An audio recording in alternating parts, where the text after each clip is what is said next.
black holes. They are so massive and dense that they warp space-time to suck in and consume everything that comes even remotely close to them. Even light cannot escape their deathly pull once it gets too close. So how is it that some of these massive black holes are actually shrinking over time? How is mass escaping these ominous voids? Let's dive into it. Well, many look at the field of astrophysics as simply a battle of gravity, with the less massive planets revolving around the larger, more massive bodies of space. The actual answer to this question of shrinking black holes arrives from looking on the smaller scale of science, even smaller than cells, and even smaller than atoms. The answer lies in the quantum realm, where energy levels fluctuate and the definition of what we call a particle becomes a gray area.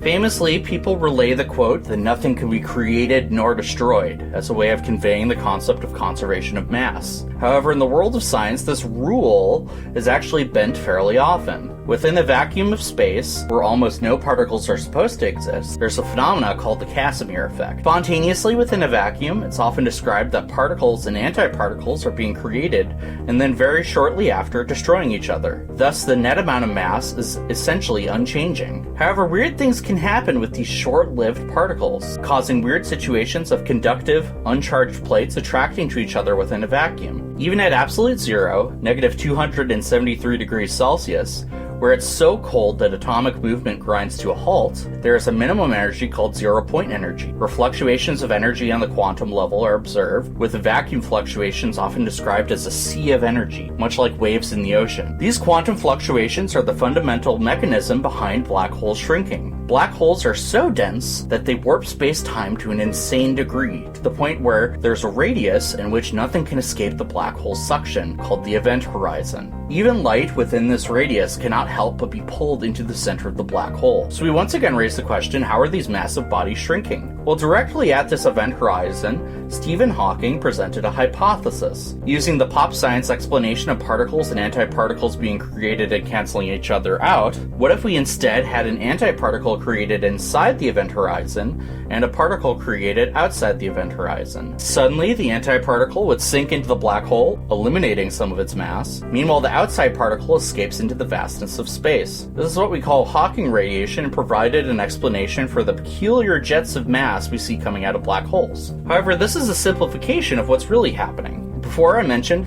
particles and antiparticles being created and destroyed, but a more accurate picture of what is happening is the sea of energy fluctuations on the quantum level. See, the definition of what a particle is at this quantum level is somewhat of a gray area, and rather these sporadic spikes of energy can be thought of as being the formation of a particle. Classically, we would think of these particles created within the event horizon could not leave, as they'd essentially need to travel faster than the speed of light, which is impossible. However, in the world of quantum, it's a different story.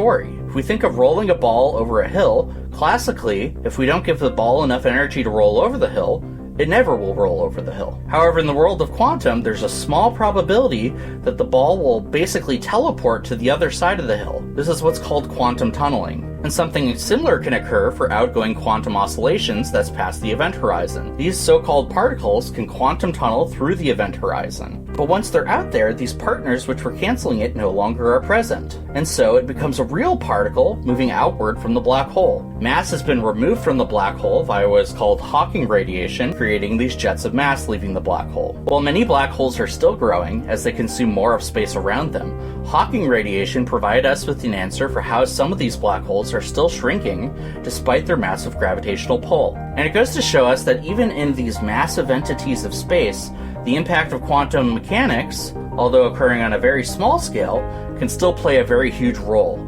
If you liked more simplified science videos in the future, feel free to give a like and subscribe to Dr. Smiley Henry on YouTube. And as always, thanks for watching.